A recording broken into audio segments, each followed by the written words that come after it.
back to the Solutions Lab. I'm Chris Phillips. Thank you so much for joining us today. Today, we have a big topic, and for a big topic, I need a big presenter to help me, and that's why we have Mitch Doctor here from Microsoft. Mitch, how's it going?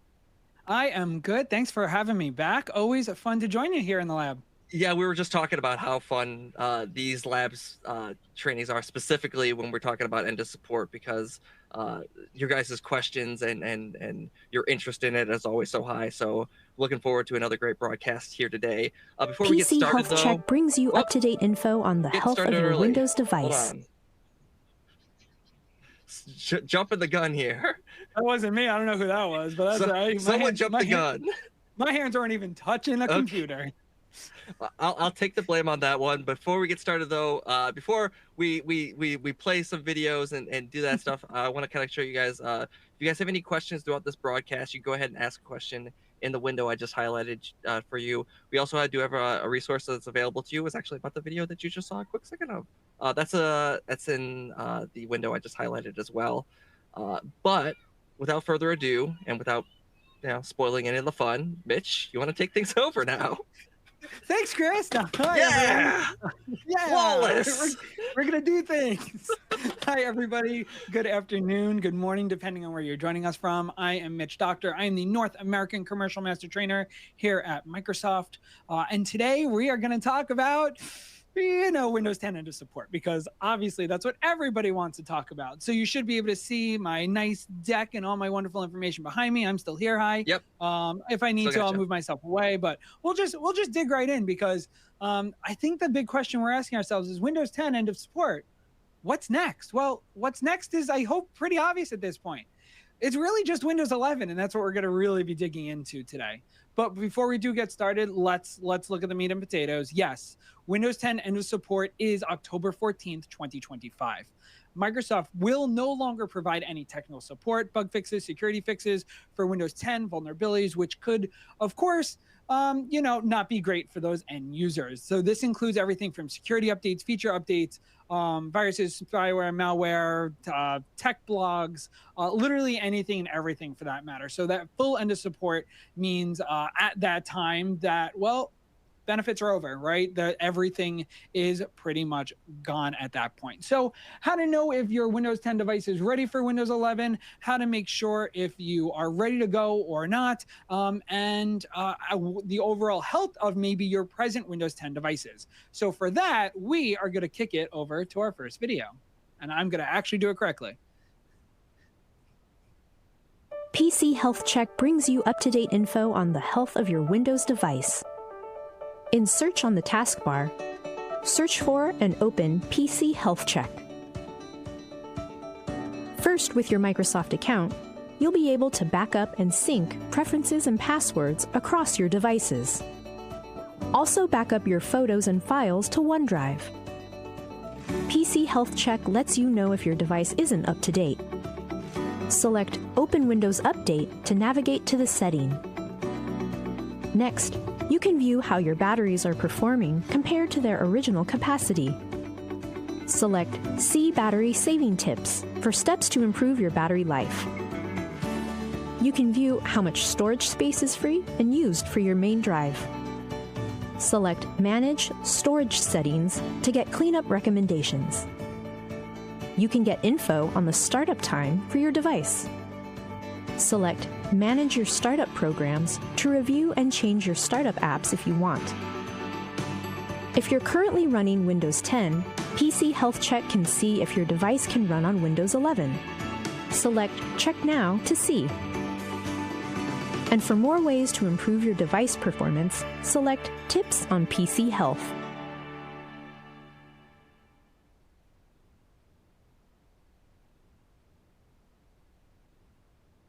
Mitch, gonna have to unmute yourself. What else is new in my life? We're at a great start this afternoon. We're just shooting shots at each other at this point.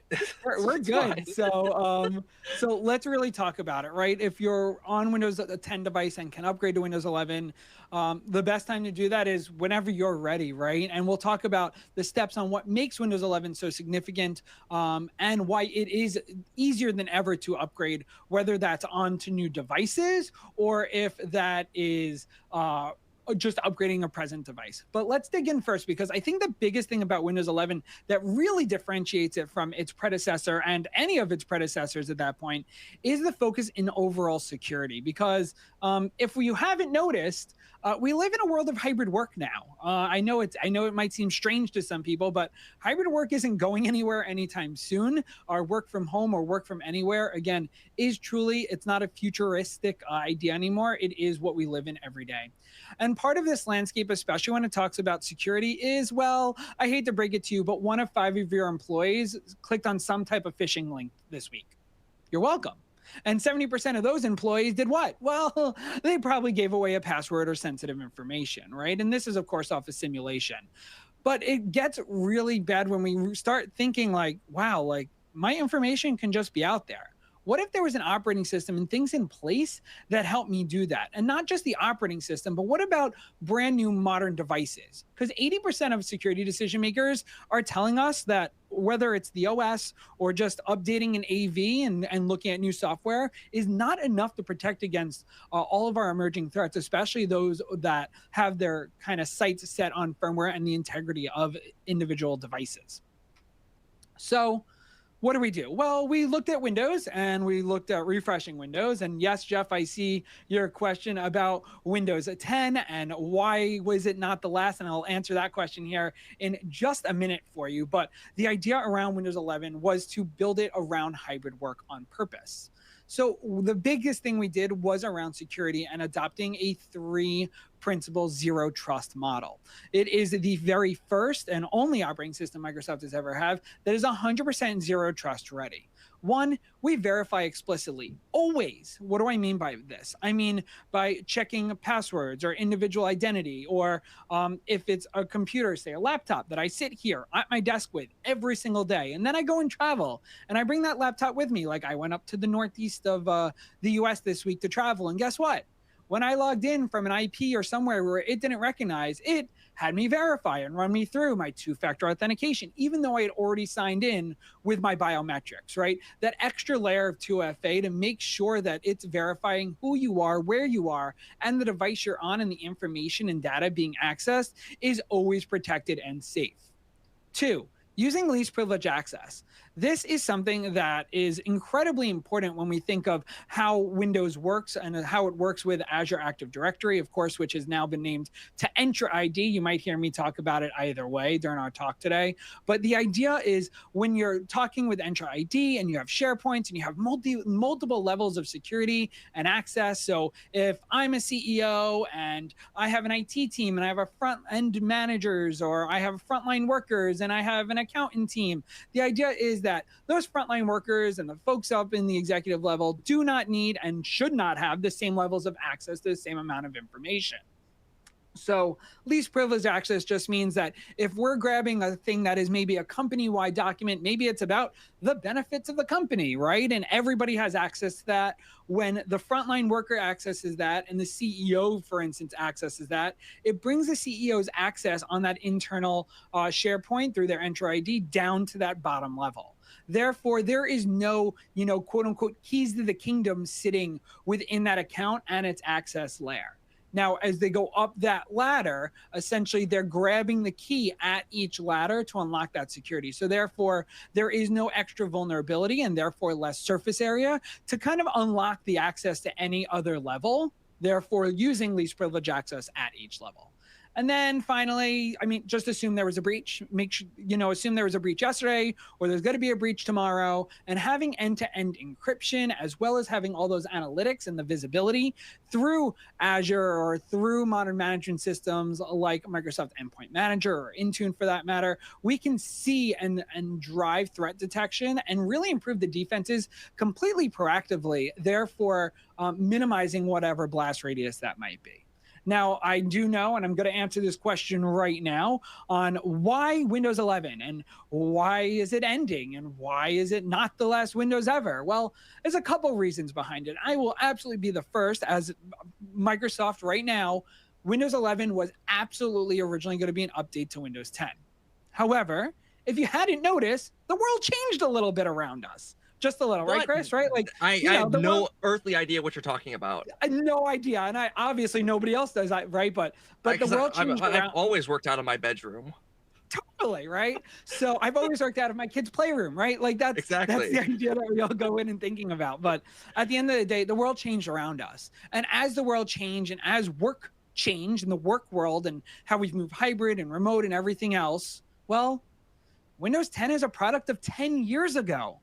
How could that be applied to the days and the work that we now have to deal with remote work and endpoints existing anywhere? And that's exactly where Windows 11 came from. And I want to remind everybody that Windows 11 is not new. Windows 11 is celebrating its 3rd anniversary in just about 5 weeks, which is crazy to even think about. And we'll talk about what that anniversary is going to look like here in a little bit later in our chat this afternoon.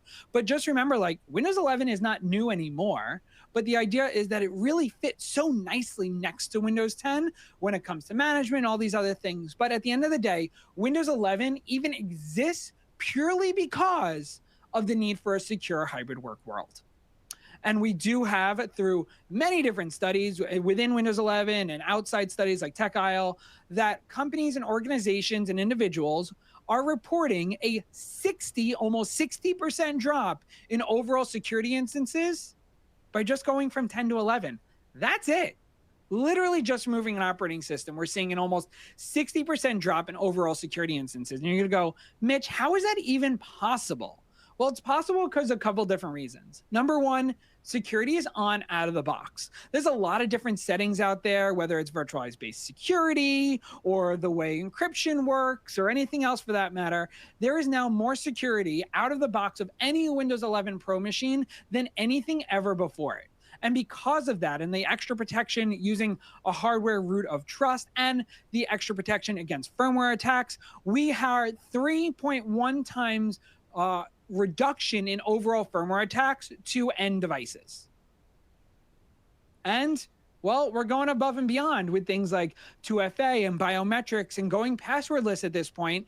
Using these advanced security measures, we're also almost seeing a 3x fewer instances of overall identity theft of individuals within their organization or even their personal Microsoft accounts. And then finally, all the things that you know and trust, and being able to block identities anywhere, or having identities have access, or BitLocker encryption, and the way firewalls and Microsoft Defender works, that is all there and ready and constantly up to snuff and par with what needs to be ready today for our work world within this hybrid world we now all live. So what are some key benefits of looking at 11 compared to Windows 10? So one, we know, as we already said, security and IT decision makers know that future threats are only going to be thwarted by not just updated softwares, but also updated modern hardware. And with that, you go, well, that costs money to get new hardware, Mitch. Well, yeah, it does. But we also know that maintaining a newer, modern Windows 11 Pro device actually ends up showing far more return of investment far quicker than keeping those 4+ year old devices without things like trusted platform modules or without solid state hard drives, making those users far less productive and far less efficient. And then finally, as you can see here, I mean, customers and end users using Windows 11 are on average 14% happier running in a new modern device running Windows 11 compared to a Windows 10 device. So security just by itself really is a great bolstering fact of going to a new device, because new devices and security and IT decision makers already know that a new device is going to help protect us into the future because of that kind of always on security idea. So Windows 11 Pro is our next step forward in the evolution of the PC. It is really around the idea and being built significantly around the reduction of cyber threats. And by replacing our aging and older PCs, aka our 4+ year older PCs, and protecting against absolutely anything and everything, from shielding our devices and data and application security services. I can go on and on and on. But all of these protections are ready out of the box. Security has become a #1 investment area of organizations, buyers, sellers across the board at this point. And Microsoft has made it a priority as well. So much so that we have set out multiple features across Windows 11 around the security posture and portfolio soup to nuts here. One, it's around the hardware. And you're going to go, well, there was a lot of different hardware and things. And why don't all my Windows 10 devices just upgrade to Windows 11? And we'll talk about all that here in just a second. Number 2 was how to protect the identity and privacy of all the individuals using those devices. And then how can IT manage all those devices using cloud-based management solutions like Microsoft Endpoint Manager and Intune, and then being able to protect the different applications and the actual operating system that they've already come to know how to use and protect.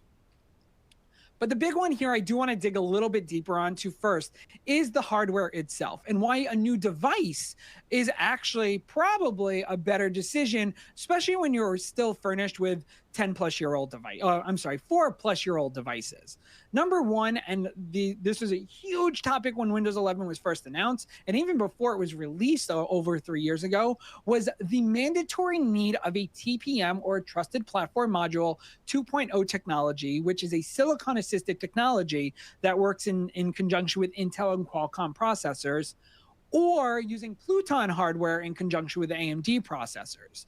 Both of these technologies truly harden the overall security posture of an individual device by doing a couple of things. One, it's your encryption powerhouse. It is essentially a whole separate processor that does nothing but encryption and security. That's its whole job in the world. And it let us do something really cool by being able to turn on by default virtualized base security. Something like this in Windows 10 had to go through tons of management and tons of different things from IT to even be able to realize and turn on using even older TPM technologies. Now using TPM 2.0, we've fully realized the full out-of-the-box idea of using virtualized base security. Virtualized base security, for lack of going absolutely crazy here, let's imagine your Windows 10 devices and they're in a pot of soup, right? So I'm going to throw the firmware and the integrity files and all your sensitive data and your boot sectors and all your personal credentials. And I'm going to throw that in the same pot with all of your emails and downloads and photos and GIFs that you're getting and everything else. They're all in the same pot. Now, Chris, I think you're still on with me. What happens if I taint that soup and I have a piece of malware that infects an email? Now what happens to my whole soup?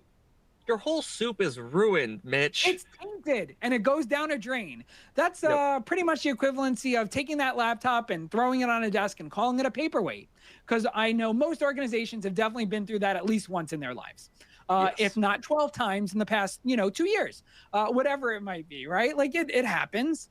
But let's take that same soup analogy for a second. Everything that's in all of your photos and documents and emails and all that stuff stays inside the soup. But if I had to take all your credentials and all that important stuff and firmware and registry, everything that makes that integrity of the computer what it is, but instead of throwing it in the soup, I just hold it with a pitcher over the soup, constantly adding to the soup. If the soup gets tainted, what happens to the stuff in the pitcher? Still fine. It's still fine. It remains integrity. Yep. Therefore, allowing that device to remain its integrity and probably allowing it to go be maintenance at IT and that device not being a lost cause and returning to work and probably not that far time out.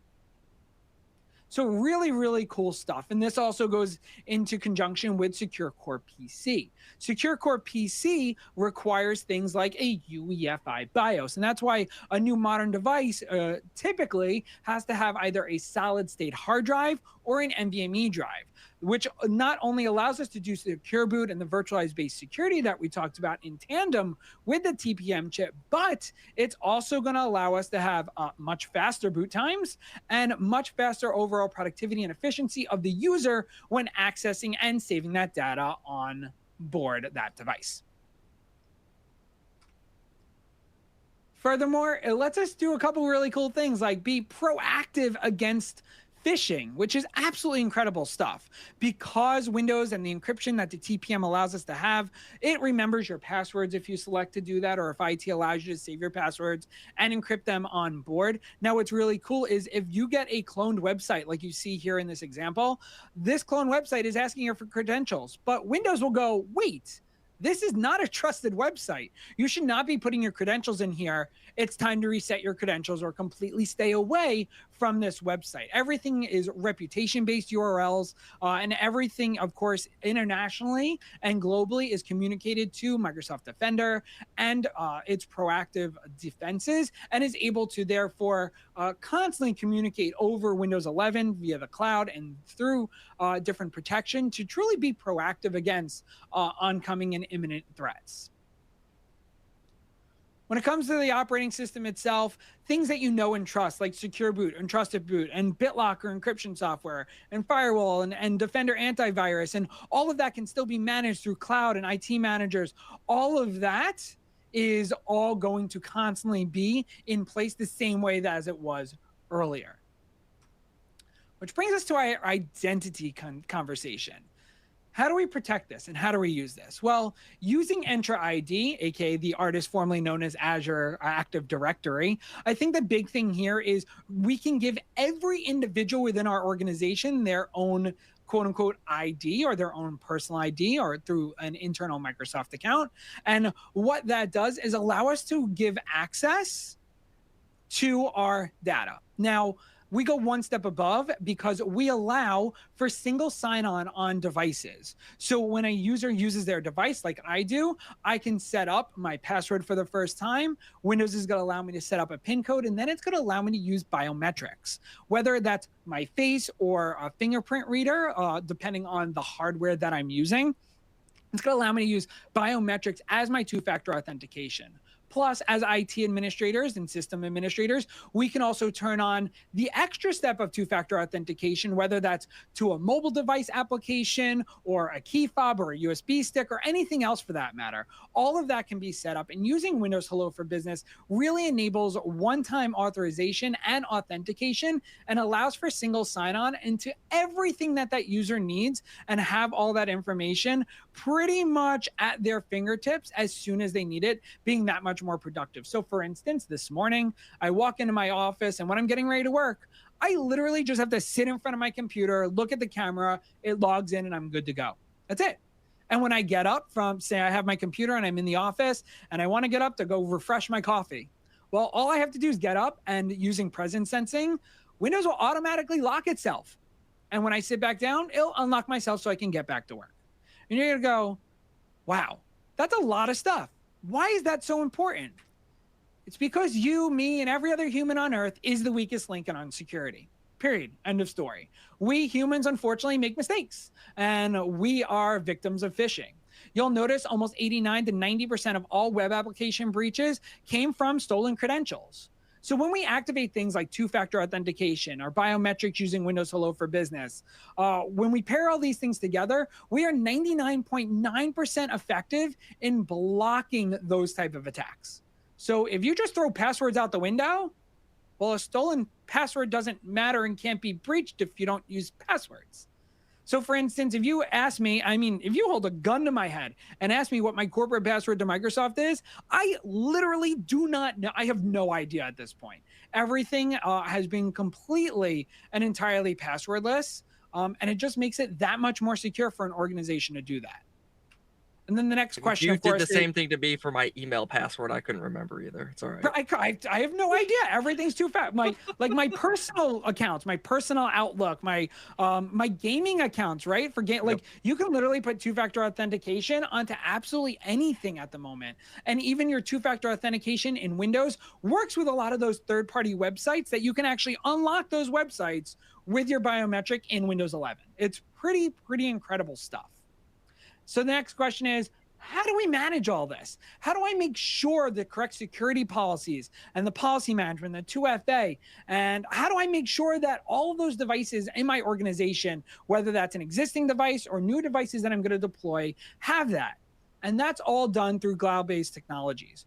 Windows 11 Pro works hand in hand with Entra ID, aka Azure Active Directory, to allow for all that policy management. So even if a security decision makers or system administrators are already managing Windows 10 right now today, they can literally throw Windows 11 devices into the exact same environment with 0% extra lift and manage Windows 11 in the exact same line.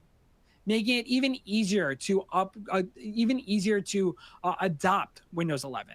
And then things like Windows Autopilot is 100% supported for Windows 11, as is it in Windows 10. Actually, it's even a little bit lighter because a lot of that security functionality and policy settings, like we already said, is already on by default in Windows 11. So before we talk just a little bit more about management, I want to talk about what's probably on everybody's mind. And what is on everybody's mind is, if I go to Windows 11, everything I run right now, nothing's going to work, right? Because this is just another Vista. Yes, I went there. It is not, obviously. And I do want to really bring this to everybody's attention that right now, as of today, almost 3 years anniversary of Microsoft Windows 11, we are 99.7% compatible from applications on 10 to 11. And that's not like, oh, we tested 10, we tested 10 devices. No, we've tested almost 1.2 million applications, and we are 99.7% app compatible.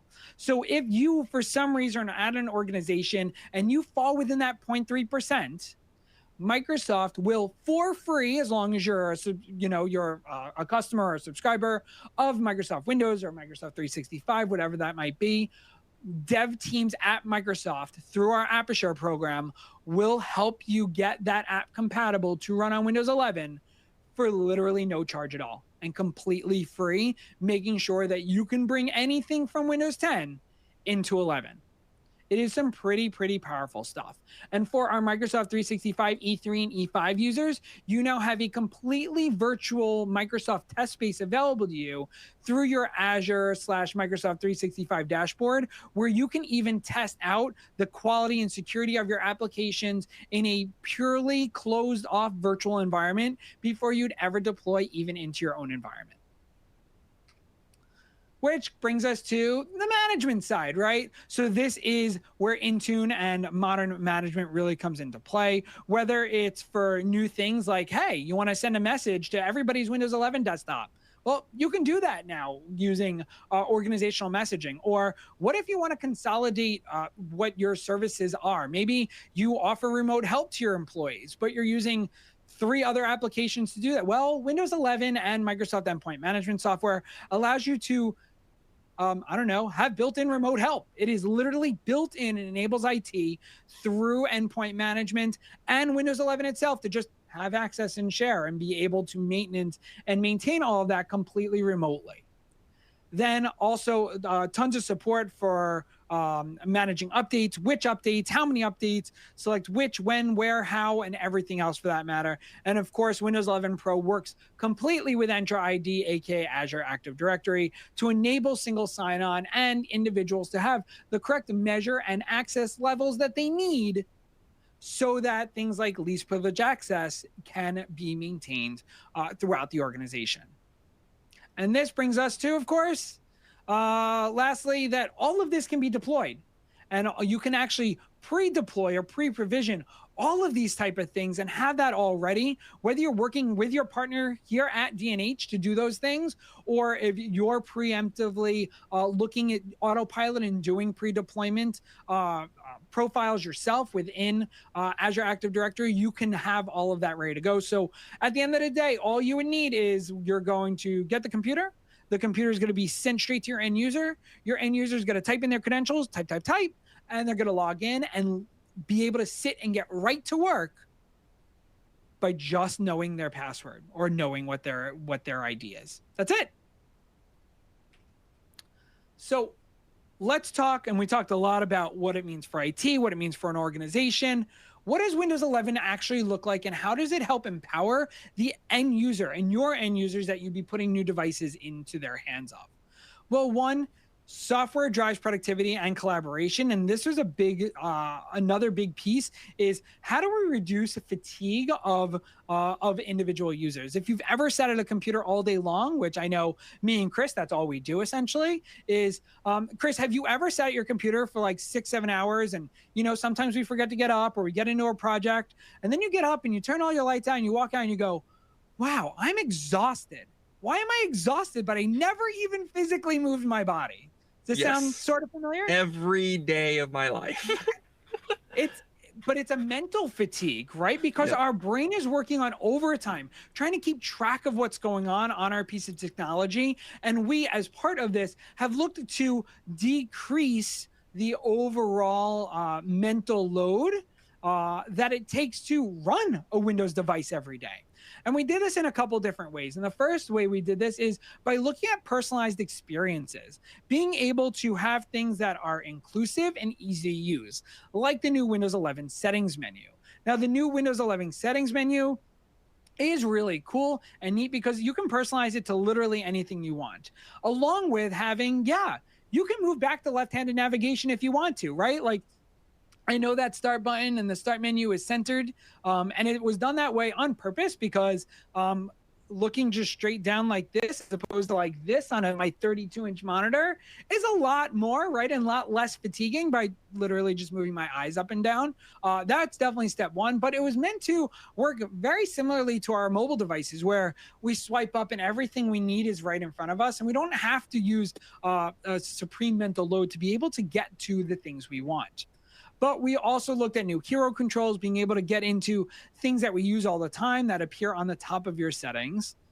And then we put it even further by allowing you to, personalize your file explorer for the very first time. This was insane when we introduced this at our big update last year, and it was really meant to stay organized. The first thing we did is bring the applications and files that you use, whether they're on your device or they're in your OneDrive or on a SharePoint or on a Dropbox or literally anywhere they exist, well, they'll just show up in your recommended or your last use. All you'd have to do is open up your file explorer, find your last use, and it will open it no matter where that file actually exists.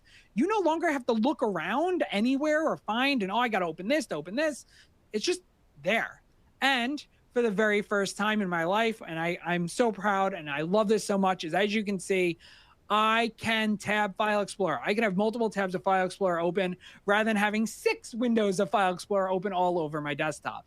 Sounds a little familiar to the days of old, doesn't it? I've got 6 open right now.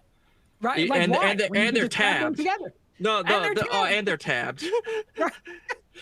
It's pretty hilarious. And then we went another step further and we allowed you to completely manipulate the start menu.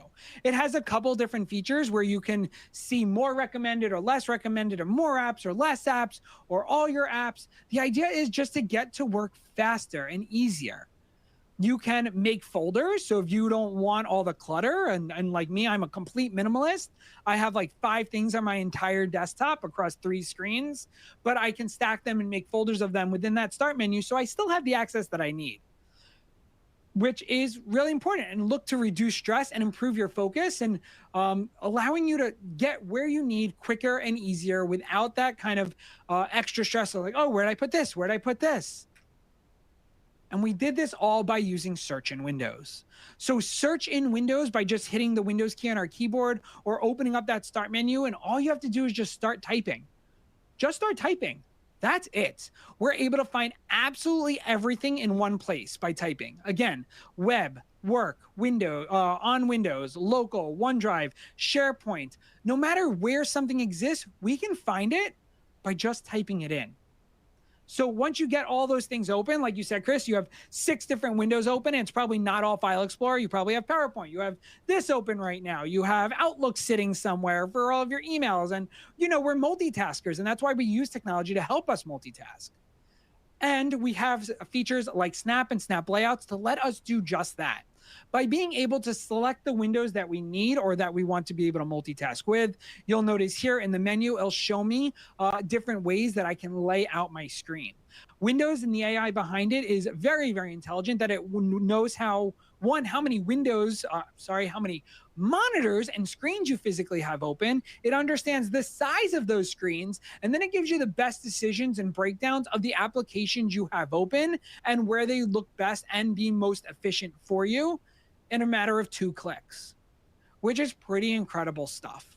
And then you can actually minimize that group, save that group how you like it, and re-maximize it and get right back to efficiency and work after maybe a focus task.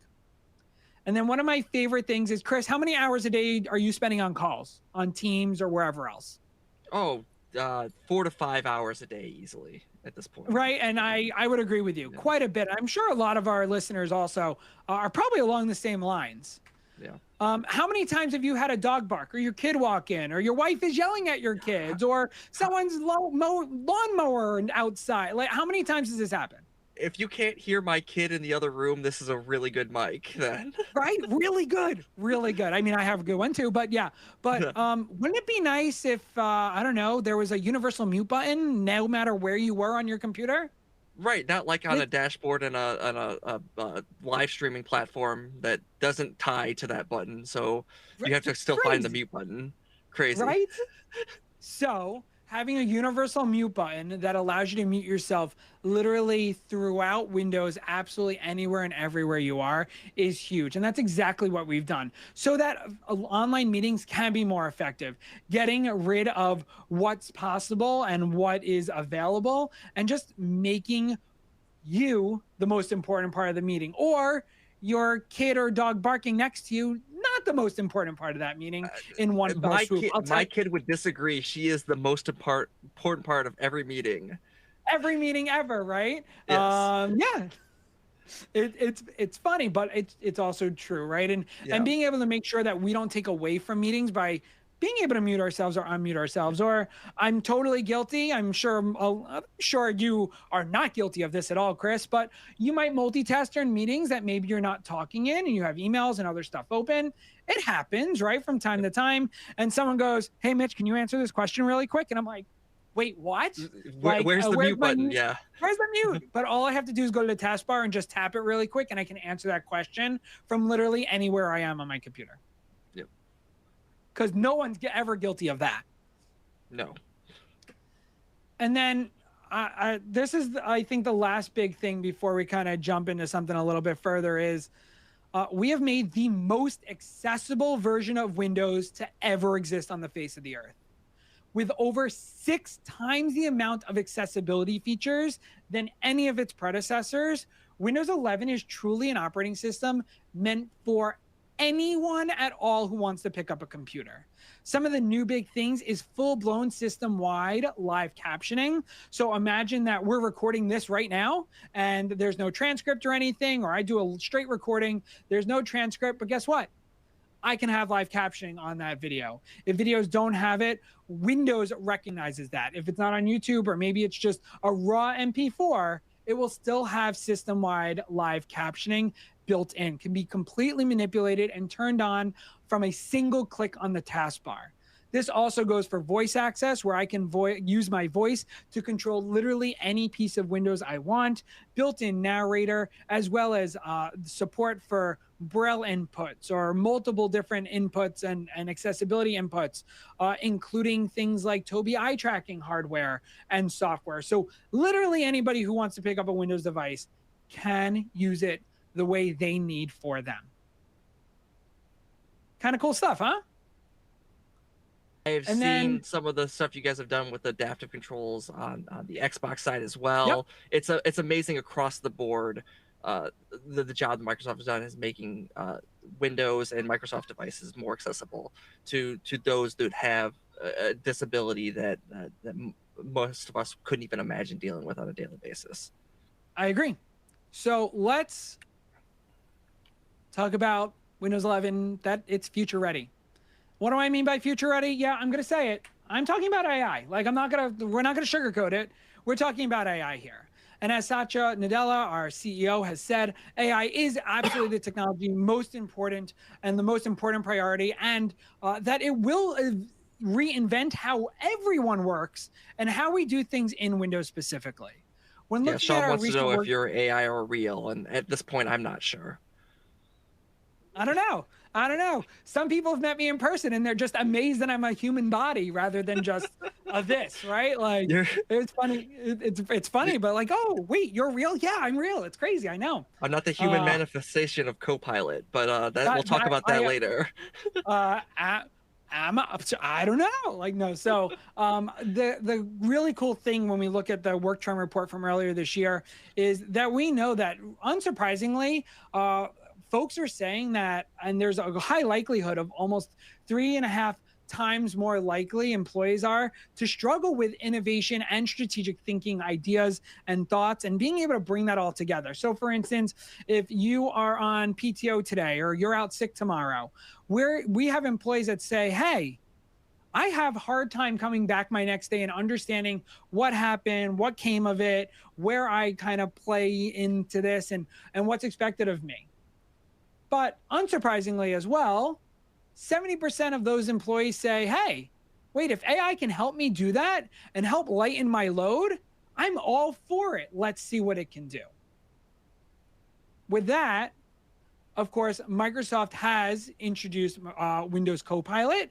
And as of yesterday, literally, 25 hours ago from right now, we introduced when, how, and where Windows Copilot is coming into play. And with that, I'm going to go ahead and I'm going to throw it up and let's see. All right, video active. Let's go.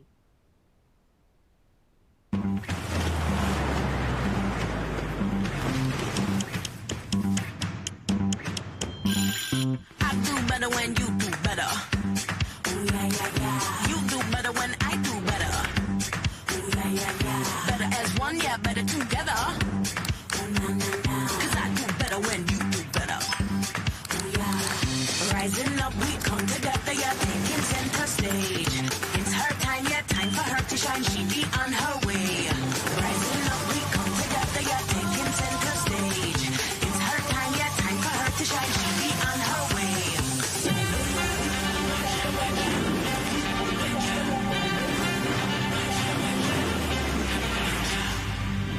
Keep it moving, yeah, watch me dance. Shout out loud, yeah, champion sound. It's a renegade anthem, shout out proud. Rising up, we come together, yeah, taking center stage. It's her time, yeah, time for her to shine. She be on her way. Rising up, we come together, yeah, taking center stage. It's her time, yeah, time for her to shine. She be on her way.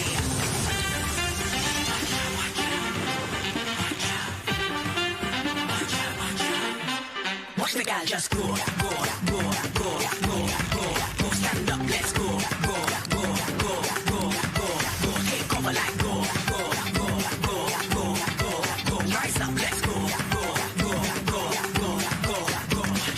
Rising up, we come together, yeah, taking center stage. Stand up, let's go. It's her time, yeah, time for her to shine. She be on her way. Take over like go, go, go, go, go, go, go. Rise up, let's go.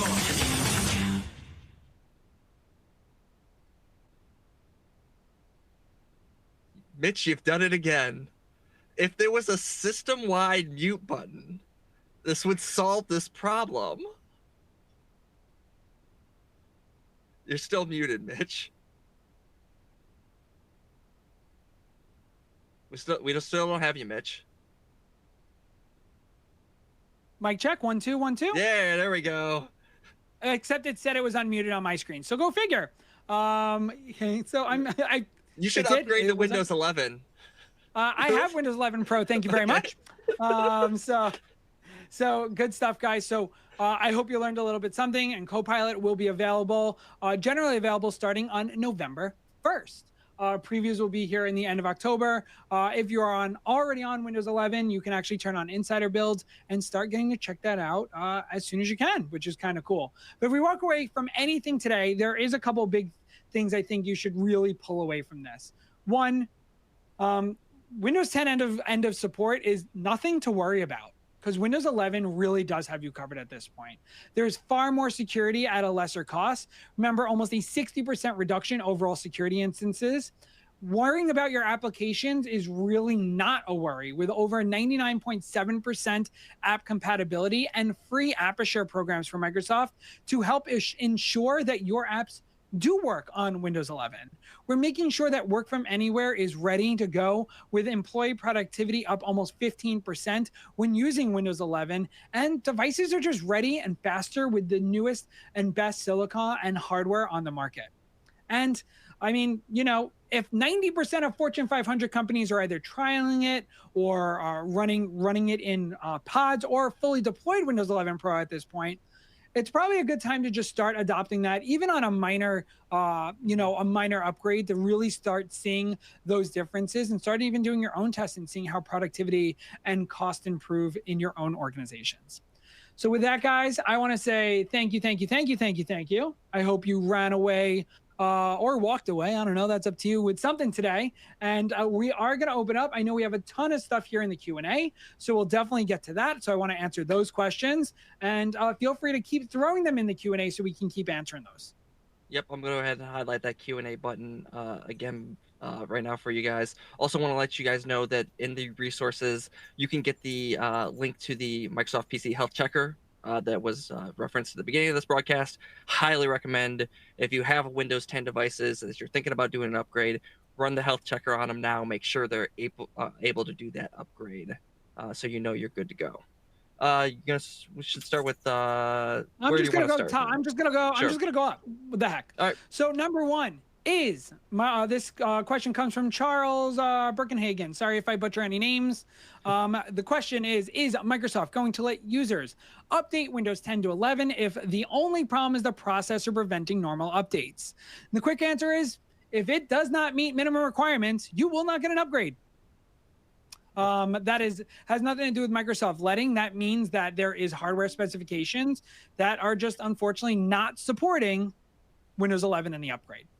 Again, it goes back to that the operating system is 10 years old at this point. If you have a 10-year-old system, then maybe there's only so much I can do. Yeah, only so much you can do. Is Windows 11 a free upgrade for all current valid licenses of Windows 10? Yes. Absolutely free. Not a cent comes out of a dollar or anybody's pocket to upgrade to Windows 11 if you are on Windows 10 right now, except that that device, and use PC Health Checker, has to meet minimum requirements, aka have to have the processor, it has to have a TPM 2.0 technologies, and it has to support UEFI BIOS, meaning it has to have a solid state or NVMe hard drive. Ken asks, hasn't Azure Active Directory been renamed to Microsoft Entra ID? Yes, I referred to it both different ways during the presentation today, just to make sure, right? I said a lot of AKA Azure Active Directory, but it was just recently renamed. So we're still using it interchangeably, at least here for a little while, to make sure that we don't confuse anybody. From Ken again, do settings exist for File Explorer to limit to find where it looks for existing files and recently open files? Yes, it actually does. So if you actually go into a file and you use the search in the File Explorer, it will define that search to that individual folder that you're in right now. If you stay on the broad one, no, it'll of course just search everything. I think what he was specifically talking about, this question came in when you're talking about the new File Explorer, where it showed at least a list of recent files. He's talking about, can you make sure if there's certain files that you access in folders, can you tell Microsoft that, like, hey, do not visualize those in the recent. So after the fact, you can right click and say do not include. Absolutely. Okay. Yep. Absolutely. Any way of getting. One more from Ken. Do settings exist? Oh, sorry, I just answered that. Just kidding. Yep. Manuel Pardo asks, date for Windows 10 EOS. Yep, we talked about it at the very, very top. It is October 15th, 2025. That is only 24 months away, and I know you're like, 2 years, whatever, I got plenty of time. But we all know that 2 years is not a lot of time to do anything in the tech field. Correct me if I'm wrong, Chris, but 2 years is like yesterday, is what it feels like. And us at D&H, we've been advocating for this since end of support, or the end of support was announced, was almost 3.5 years ago, or 2.5 years ago at this point.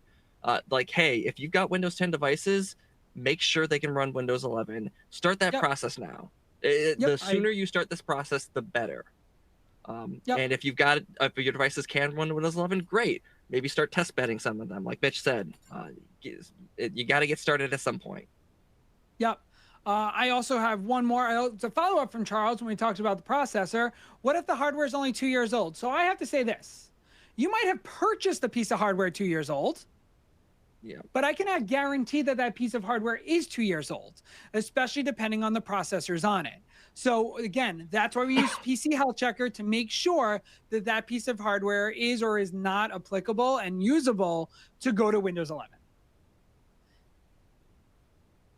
That's all I see. That's all I see. I'm gonna give 1 more minute for anyone to ask any additional questions while we're waiting for that.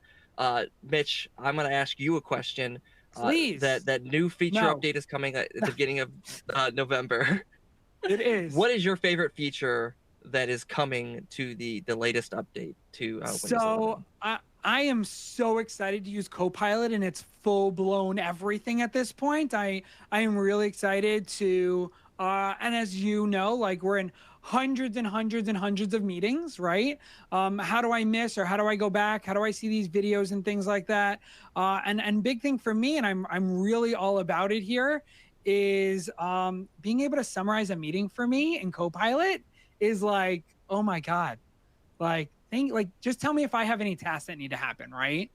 And I think that's it. Like having Copilot as a true tool to be able to use AI inherently in the OS is really cool. I have been using it in kind of a pre-release format. It is not in pre-release. It doesn't have all kind of those bells and whistles. So I'm really looking forward to seeing it fully developed out. Really, really cool stuff. I did not know I wanted layers in Photoshop until about an hour and 5 minutes ago. Right. Now I can't imagine my life without it. It's crazy. Mary, great question. Can Windows 10 and Windows 11 run together on a LAN? Yes, absolutely they can. Windows 10 and 11 backend and management for them can absolutely be run together and managed together within the same environment. Yes. Yeah, I think I said Photoshop. I meant Paint, like Photoshop, because you meant Paint. Yeah, no, you meant I meant Microsoft Paint that is built in can have layers. Like can have layers. That's insane. You know what else? You know what else has layers? Ogres. Oh, okay. Yeah, you're right. Yeah, just in case anybody doesn't remember, ogres have layers. Ogres. Ogres. That's with that. With that, I hope I got someone to laugh. At least one person. It matters to me. With that, I think we're gonna call that a show. Mitch, I love having you on to talk about the latest and greatest from Microsoft. You always have all the great information. So thank you so much for your time today. Thank you everyone for your questions. I know there were a ton of questions, some of them that we may or may not be able to answer, but I appreciate all the questions that we were able to get to today. For those of you joining us right now, we do have some upcoming broadcasts that I want to let you know about coming up on September 28th. We are going to be talking more about Windows 11, specifically Windows 11 Pro devices powered by Intel vPro. That is going to be at 2 p.m. So you'll be getting registration information on that shortly. If you have any additional questions after this broadcast, feel free to email us cloudsolutions@dnh.com or techsolutions@dnh.com. Speaking of my daughter, she didn't just trying to join the broadcast at the end here. So she's like, hey, can I join the broadcast now? No, she cannot. No, you may not. But the great thing is, though, it's near the end of the weekend. So I hope everyone has a great rest of the Friday and has a great weekend. And thank you all for joining us. And we'll see you later. Agree. Happy weekend, everyone. Bye-bye. Thanks, guys.